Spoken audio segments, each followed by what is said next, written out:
Ayan, so sino ba naman ang hindi kikiligin dito sa episode na to, dito nagsimula yung kulitan ni Eds at saka ni Viancy.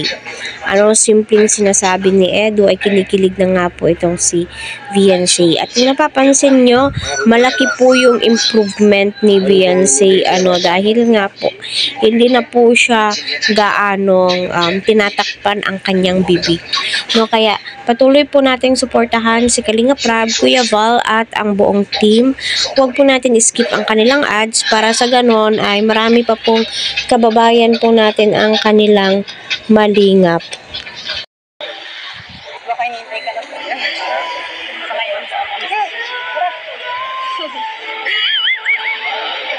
Baka hinihintay ka na po din nila. Hindi ako yan hihintayin. Tanda na ako, no? Kung mag-alala, papaalam na lang ako. Text ko na nga lang. Bro, mamaya na ako. Hatid ko na muna ito. Hindi po yan. Okay na po.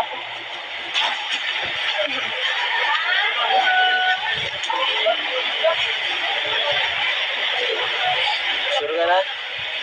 Iiwan mo na lang ako dito ng ganito.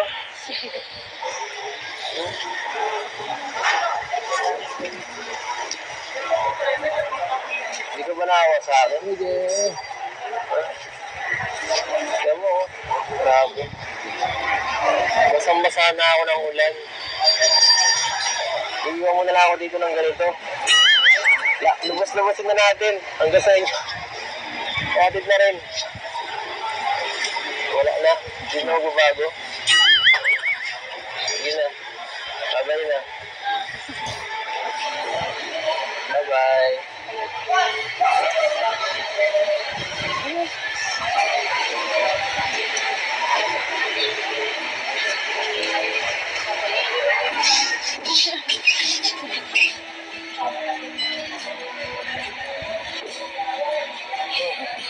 Yun nga po, napanood po natin na grabe po yung kilig ni Viancy dito at grabe din po yung suporta ng mga Team Edsy sa unang araw na panglibre ni Edu sa kanila at kita naman po natin na masaya ang lahat habang pinapanood